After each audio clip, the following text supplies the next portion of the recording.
Welcome to the SmartKeys podcast. Today, we are going to attempt something a little difficult. We want to completely dismantle your mental image of the space industry. That's a big ask, isn't it? Because that image is usually, well, it's pretty entrenched. It is. I mean, when I say space industry, what do people picture?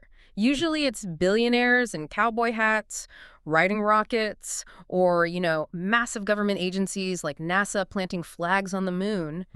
It feels distant, incredibly expensive, and frankly, for the average professional listening to this, it feels completely irrelevant to your day-to-day. That is the traditional view, yes. Yeah. We sometimes call that the era of flags and footprints, all about prestige and exploration. Right. But today, we're doing a deep dive into this really comprehensive article by Felix Römer. It's called SpaceTech Commercialization, New Business Opportunities in the Private Space Industry. And his central argument is that the flags and footprints era is, well, it's over, dead. We are now in the era of industrialization, and if you're a business leader, an investor, or just someone trying to understand the future economy, you just can't afford to ignore this. No, you really can't. And I think the best way to frame this for you, for the listener, is to just look at the numbers. Right off the bat, Römer points out that the global space economy was valued somewhere between $600 and $630 billion in 2023. Which is already huge. That's about the size of the semiconductor industry, right? Exactly. But the projection is what matters. We are looking at a trajectory toward $1.8 trillion by 2035. Okay, that is a staggering number. But, let's play devil's advocate for a second. We see these trillion-dollar projections for AI, for the metaverse, for crypto. Why is this one sticking? Is this just hype? That's the right question. And the answer lies in the compound annual growth rate. It's about 9%. And more importantly, where that growth is coming from. It's not from space tourism. It's not from selling moon rocks. Römer frames this as a gold rush, but a gold rush for data and services. The infrastructure is being laid now so that businesses on Earth banks, farms, logistics can just run better. So our mission for this deep dive is to bridge that gap. We want to take this from science fiction to the balance sheet, to unpack how you, as a modern professional, can find practical value here, whether you want to build, partner, or invest. And the good news is you don't need a PhD in astrophysics. Not anymore. And to understand why that barrier to entry has collapsed, we have to start with the Moore's law of space, the economics of access. This was the part of the article that really just grabbed me. The cost reduction numbers are almost hard to believe. It feels like the moment hard drives went from dollars per megabyte to, pennies per gigabyte. That's a very, very apt comparison. I mean, if you rewind to the space shuttle era, which, let's be honest, defines what most of us think of as space travel. Sure. It cost roughly $65,000 to put 1 single kilogram of payload into orbit. $65,000 per kilo. So if I want to launch my laptop, I'm looking at what, over 100 grand? Oh, easily. And that price point dictated the entire strategy of the industry. It made commercial experimentation impossible. You couldn't fail. Everything had to be perfect. Every single time. Which meant every satellite took 10 years to build and cost a fortune. But today, thanks to Falcon 9 and reusable boosters, that cost has dropped to roughly $4,000 per kilogram. That's a drop of over 90%. I mean, in any other industry, a 90% cost reduction would revolutionize the market overnight. And it has. But the source makes it clear we aren't even at the bottom yet. We have Starship coming online. The long-term target there is below $100 per kilogram. Whoa, hold on. Pause on that for a second. $100 per kilogram. That's comparable to shipping a package internationally with air freight. Precisely. And that changes the psychology. When the launch is that cheap, you stop treating space hardware like a precious jewel. You start treating it like a commodity. You can iterate. You can iterate. You can launch good enough hardware and just replace it later. It allows for product cycles that look more like software development, not, old school aerospace engineering. Which explains all the congestion we're hearing about. Yeah. The article has some stats on satellite density that are just wild. It's an absolute explosion. Yeah. In 2017, humanity had about, 1,500 active satellites in orbit. Okay. By late 2024, that number hit 13,300. And the forecast is somewhere between 20 to 30,000 by 2030. So we're 10xing the orbital population in just over a decade. But it's not just that launches are cheaper, is it? The satellites themselves are changing. The article mentions miniaturization. Correct. This is the whole CubeSat revolution. We used to build satellites the size of a school bus. Now, because of components from smartphones, processors, sensors, batteries, all getting smaller and better, we can build really capable satellites the size of a shoebox. Wow. The average build cost for a low Earth orbit, a LEO satellite, has dropped to near $100,000. $100,000. That's cheaper than a senior engineer's salary. It's cheaper than some enterprise software licenses. It is. And that price point allows for the saucification of space, software as a service. Or space as a service, I guess. Right. You don't need a billion-dollar budget. Yeah. You can literally raise a seed round and put hardware in orbit. Okay, so getting there is cheap. The hardware is cheap. But what happens once you're up there? This is where the source material gets really interesting, mapping out the commercial space stack. Right. And this is vital for you to visualize. Think of it like a tech stack in Silicon Valley. You've got hardware, cloud layers, applications. Römer categorizes the space stack in a similar way. You have logistics, remote sensing, connectivity, and infrastructure. Let's walk through these because this is where the business opportunities are. Logistics and servicing. That sounds like the blue-collar work of orbit. It is. And it's critical. If you have 30,000 satellites, things will break. Things will run out of fuel. Yeah. In the old days, if a satellite ran out of fuel, it was just dead trash. $100 million asset, gone. Now we have companies like Spaceium. Spaceium, that's the gas station concept, right? Exactly. They're building in-space refueling capabilities. And just think about the ROI implications there. If you can spend a fraction of the cost to refuel a satellite and extend its revenue-generating life by 5 years, that is a massive margin improvement. It completely changes the depreciation schedule of the asset. Suddenly, that satellite on your balance sheet is worth a lot more for a lot longer. Totally. Then you have players like Catalyx working on autonomous labs and reentry capsules. Yeah. And significantly, Ecosmic. Ecosmic was the one focused on traffic control, wasn't it? Yes. With 30,000 objects zipping around at 17,000 miles per hour, you can't rely on a human looking at a screen to avoid crashes. It's just not possible. Ecosmic's Safe engine automates collision avoidance. It's an algorithmic solution to a very physical problem. So like air traffic control, but fully automated because the speeds are just too high. Okay, so that's keeping things running. The logistics. Let's talk about the eyes. Remote sensing.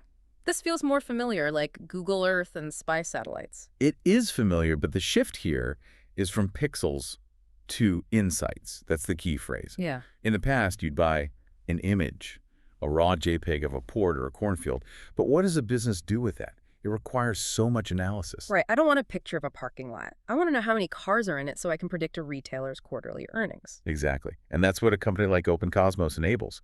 They package the entire mission so the client buys the answer, not the raw data. You also have Array Labs deploying distributed radar clusters. Radar is huge because optical cameras, they don't work at night or through clouds. Sure. Radar sees everything 24/7. It lets you create 3D models of the Earth in near real time. So we are, in effect, digitizing the physical world. We're building a digital twin of the planet. Which leads us to connectivity. The pipes. We all know about Starlink, but the article mentions some other interesting players. Astronis and Hubble. Yeah, Starlink is the big consumer play, getting internet to your house. Astronis is a bit different. They build micro-geo satellites, smaller broadband satellites dedicated to specific regions or countries. It's a more targeted infrastructure play. And Hubble. That's the one that blew my mind, the Bluetooth concept. It sounds implausible, I know. But yes, they are experimenting with connecting directly to satellites using standard Bluetooth chips. Wait, like the same Bluetooth chip that's in my headphones right now? Essentially, yes. Commodity hardware. Imagine you run a logistics company. You have millions of shipping containers or maybe pipeline sensors out in a desert somewhere. Okay. You can't put a $500 satellite modem on every single one, but a $2 Bluetooth chip, you can do that. If that chip can ping a satellite directly, you suddenly have global asset tracking for pennies. That is a massive disruption for supply chain visibility. Instead of scanning a barcode at a checkpoint, the pallet just tells you where it is, anywhere on Earth. Correct. And that brings us to the final layer, infrastructure. The software glue. Companies like Antares, they're virtualizing the design-to-operations workflow. Okay, explain that. What does virtualizing the workflow mean here? Well, think about web development. You don't code a website in binary. You use high-level tools, you use AWS, you use templates. Antares is trying to do that for satellites. You design it in their software, you simulate it, and their software handles the operations once it launches. It just lowers the technical bar for entry. So if I'm a university or a startup, I don't need to write my own flight control code from scratch. I just use their platform. Exactly. It's the AWSification of space. And then you have RKC's building the port, which aims to be a platform for on-orbit assembly, actually building things up there. It really does sound like a mature industrial supply chain. You've got factories, transport, repair shops, data lines. But I want to pivot now. We've geeked out on the tech, but the listener is asking, so what? If I run a bank or an insurance firm or a big agricultural co-op, why do I care? This is the most critical part of Römer's analysis. He claims that by 2035, 60% of the entire space economy will be driven by downstream applications. Downstream, meaning the people using the data on Earth, not the people launching the rockets. Right, and the use cases are already here. Yeah. Let's take agriculture. The article highlights a platform called Map My Crop. How does that work? Traditionally, a farmer walks their fields, maybe takes some soil samples. It's manual, it's reactive. Map My Crop blends satellite data with drone imagery and IoT sensors in the soil. They can see water stress in crops from space before the human eye can see the leaves turning brown. So you water exactly where you need to, exactly when you need to. It optimizes yield and reduces waste. That's pure ROI. It's not space stuff, it's just efficient farming. What about energy? The source mentioned monitoring infrastructure. Think about methane leaks. Methane is invisible to the eye, but it's a very potent greenhouse gas. Satellites can detect those methane plumes from pipelines or processing plants almost instantly. For an energy company, finding a leak early saves millions in lost product and prevents huge regulatory fines. Or managing the grid, right. Monitoring vegetation near power lines to prevent wildfires. It's risk management at a planetary scale. Which leads perfectly into finance and insurance. If you can monitor risk at that scale, you can price it better. That's the holy grail for insurance. Parametric insurance becomes a reality. Let's say you're insuring a construction project or a fleet of ships. A disaster happens. You don't need to send a claims adjuster out, which takes weeks. You just pull the satellite data. Was the site flooded? Yes or no? You verify the claim in hours, pay out. Exactly. The source uses a term I really liked, the API-first mindset. This is the democratizing force. It means you don't need to know anything about orbital mechanics to use this information. Right. Platforms like Planet offer what they call analysis-ready data. You plug their API into your business dashboard. You ask a question, you get an answer back. It's the Google Maps analogy. I use Google Maps every day. I have zero idea how trilateration works. I don't know which satellite I'm pinging. I just know the blue dot moves. And that is the goal. Römer argues we're reaching that point for business intelligence. You won't say, I'm using SpaceTech. You'll just say, my supply chain dashboard is really accurate. Okay, the tech is real. The use cases are real. Let's talk about the fuel for all this. Money. What does the investment landscape look like? It's maturing. That's the best word for it. We saw a record $8.6 billion raised in 2024. But the flavor of that money has changed. How so? Well, a few years ago, during the stock boom, it was all hype. People were throwing money at PowerPoints. We're going to mine asteroids, that kind of thing. I remember that. Now, investors are sober. They want customer-backed rounds. Meaning they want to see revenue. Revenue, or at least firm letters of intent, LOIs. They want to know you have a customer waiting to pay you. It's a shift from pure venture speculation to growth equity. And a big part of that customer base is still the government. We have to talk about the dual use aspect. You cannot ignore the defense angle. The geopolitical tension we see is driving a lot of investment. The NATO Innovation Fund put up €1 billion. India changed its foreign direct investment rules. Why did India do that? Because nations realize that commercial space capabilities are national security assets. If you lose access to space, your economy goes blind and your military goes deaf.